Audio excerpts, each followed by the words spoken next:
गरुड़ और विष्णु की पौराणिक कथा। ऋषि कश्यप की कई पत्नियां थीं, जिनमें से दो वनिता और कद्रू थी। ये दोनों ही बहनें थीं, जो एक दूसरे से ईर्ष्या रखती थी। दोनों के पुत्र नहीं थे, तो पति कश्यप ने दोनों को पुत्र के लिए एक वरदान दे दिया। वनिता ने दो बलशाली पुत्र मांगे, जबकि कद्रू ने 1000 सर्प पुत्र रूप में मांगे, जो कि अंडे के रूप में जन्म लेने वाले थे।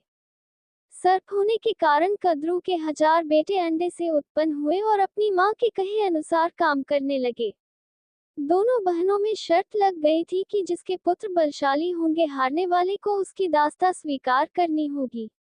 इधर सर्प ने जो जन्म ले लिया था, लेकिन वनिता के अंडों से अभी कोई पुत्र नहीं निकला था। इसी जल्दबाजी में वनिता ने एक अंडे को पकने से पहले ही फोड़ दिया। अंडे से अर्धविकसित बच्चा निकला, जिसका ऊपर का शरीर तो इंसानों जैसा था, लेकिन नीचे का शरीर अर्धपक्व था। इसका नाम अरुण था। अरुण ने अपनी मां से कहा कि पिता के कहने के बाद भी आपने धैर्य खो दिया और मेरे शरीर का विस्तार नहीं होने दिया। इसलिए मैं आपको श्राप देता हूं कि आपको अपना जीवन एक सेवक के तौर पर बिताना होगा। अगर दूसरे अंडे में से निकला उनका पुत्र उन्हें इस श्राप से मुक्त न करवा सका, तो वह आजीवन दासी बनकर रहेंगी।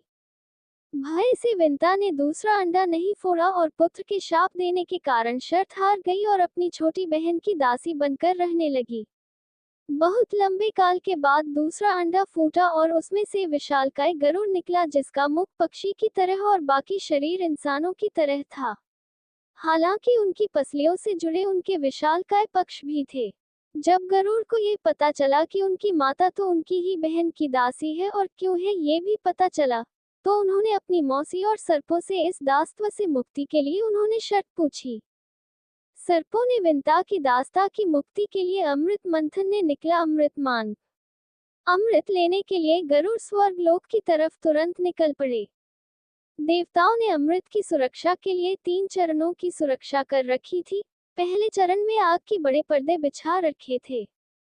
दूसरे में घातक हथियारों की आपस में घर्षण करती दीवार थी और अंत में 2 विषैले सर्पों का पहरा।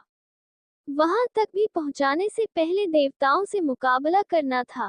गरुड़ सबसे भीड़ गए और देवताओं को बिखेर दिया। तब गरुड़ ने कई नदियों का जल मुख में ले पहले चरण की आग को बुझा दिया।